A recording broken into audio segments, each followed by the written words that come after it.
My name is Sanghamitra Deb. I work for Accenture Technology Labs as a data scientist in the machine learning, natural language processing area.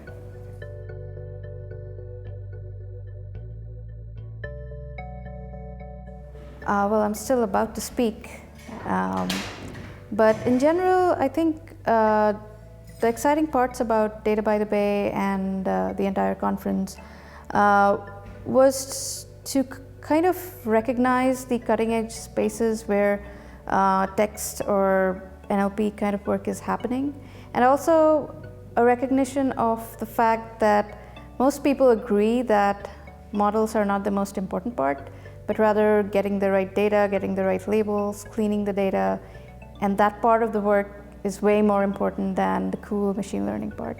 And that has been my realization as well.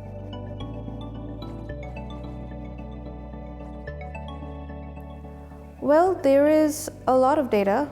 It's kind of spread around.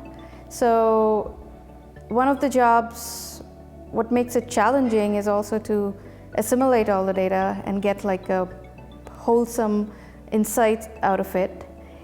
And it's exciting because it's everywhere. Like it's there in healthcare, it's there in ad targeting, it's there in search relevance, and it's just exploding.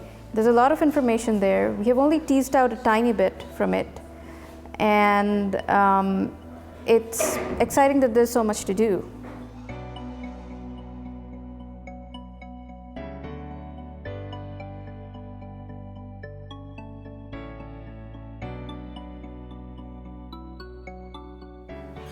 Well, I'm going to speak about extracting medical attributes from data.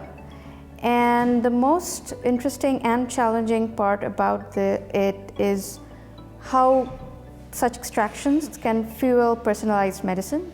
So I'm extracting things like what are the side effects of drugs, what are the diseases that it treats, what new disease could it treat, what age group are you targeting. So all of this, and I'm also looking at data that's already there, so I'm not really collecting new data, rather working with public data.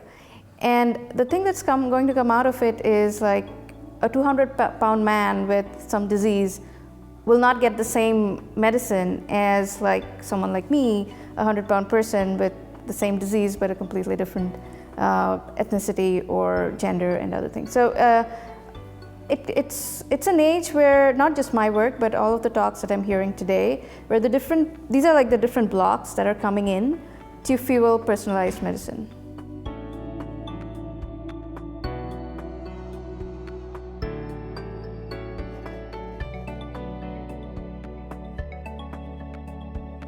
Yeah, it's ironical that you asked me this question because I spent a lot of last year giving talks on how to become a data scientist from an astrophysicist. Because I did astrophysics before getting into data science. And my view on data science is it's a very generalized field. And I may take like the opposite view of a lot of people. And it has a lot of aspects to it. There is math, there is statistics, there is computer science, there is a business side to it. And then there is like the specific field you're looking at. You may be looking at pharma, or you may be looking at market research, or you may be looking at product. And there's like the other part where the specific field you're looking at.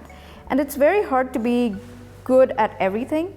Even as a company, if you're looking for someone who's good at all of them, it's really hard. So it's important to pick a few, but you have to be good at more than one thing. So you cannot just be a very good statistician and say, I mean, you could still say you're a data scientist, but not be very good at it. So maybe figuring out if you're new, and you're starting out from a different field, figuring out where your strengths are. For instance, for me, the strengths were quantitative.